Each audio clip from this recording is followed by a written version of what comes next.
국내 언론에서 전하지 않는 뉴스, 지금 이 순간 폭스뉴스를 통해 확인하실 수 있습니다. First, let's turn it over to Alex Hogan with the latest out of the Middle East. Alex. Good morning, Carly and Todd. So President Donald Trump says that the U.S. will start blocking passage through the Strait of Hormuz. He spoke about the new timeline of this operation when he was returning to the Capitol last night. I would say it's holding well. Their military is destroyed. Their whole Navy is underwater. You know that. 158 ships are gone. Their Navy's gone. Most of their mine droppers are gone. We have a lot of people, as you know, at 10 o'clock tomorrow, we have a blockade going into effect. That'll be 10 o'clock tomorrow. Other nations are working so that Iran will not be able to sell oil, and that will be very effective. The president says the U.S. will also sweep the critical waterway of mines. U.S. Central Command explaining this weekend, quote, the blockade will be enforced impartially against vessels of all nations entering or departing Iranian ports and coastal areas, including all Iranian ports on the Arabian Gulf and the Gulf of Oman. CENTCOM forces will not impede freedom or navigation of vessels transiting the Strait of Hormuz to and from non-Iranian ports. So 20 to 30% of the world's daily oil consumption passes through this strait, and Iran says that it's still in control. Quote, contrary to the false claims of certain enemy officials, the Strait of Hormuz is open for the passage of non-military vessels under smart control and management in accordance with specific regulation.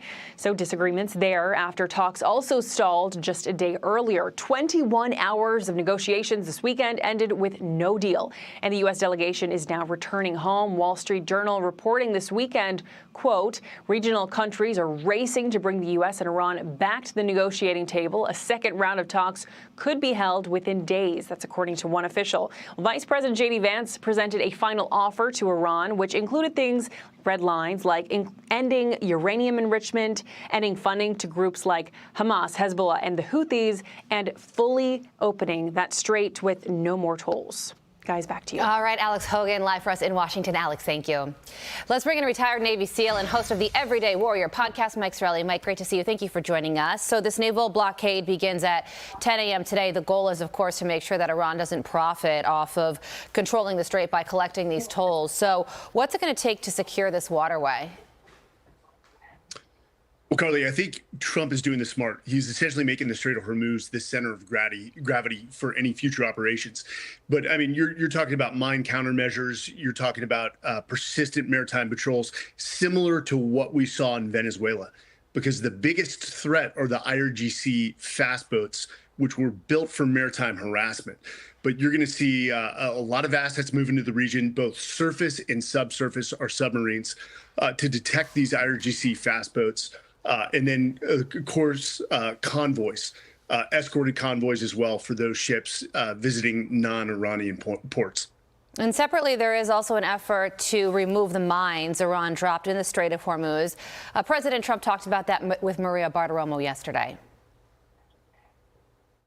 So we have minesweepers there now. We have highly sophisticated underwater minesweepers, which are the latest and the greatest, but we're also bringing in more traditional minesweepers. And so I understand is the UK and a couple of other countries are sending minesweepers. A lot of countries don't have minesweepers. Can you tell us technically, Mike, a little bit more about what would go into demining the Strait of Hormuz, how easy or dangerous an operation this could be? Yeah, definitely not easy operations. And the biggest threat, we've known that Iran has always had a large mining capability. So it's a combination of both subsurface and surface detection. And then once detected, you've got to remove or destroy the mine in place. And so that is a lengthy operation, guys. Think about trying to find a needle in a haystack. That is a large area to cover.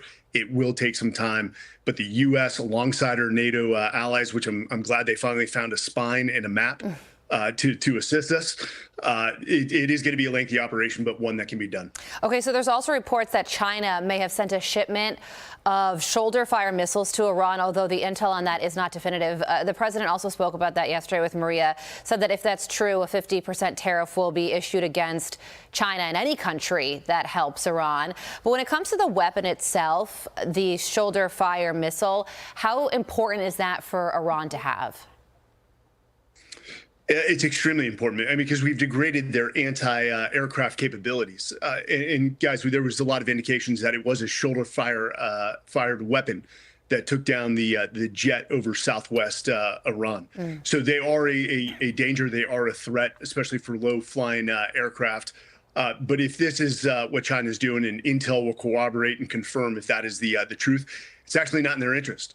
They're the ones affected most by the seizure or the hesitation and delay in the Strait of Hormuz. They need oil worse than we do, as 70% of their oil comes from this region. So to escalate the war and to aid Iran actually is counter to their benefit. Yeah, that's such a great point. And, you know, Iran said that it would view any entry of military vessels into the strait or near it as a breach of the 2-week ceasefire and will respond accordingly. So if fighting does resume, Mike, what will that look like? So again, back to my point, with Trump making the Strait of Hormuz the center of gravity, it's almost like Iran has a choose its own adventure. If you continue to conduct attacks, not only are we going to take out your coastal defenses, your offensive capabilities, we're going to destroy your fast attacks, but you will see an escalation of strikes. I think what the U.S.'s focus is going to be on globally is the Strait of Hormuz. I think Israel will keep the kill chain operations warm and continue to strike select IRGC leadership or targets.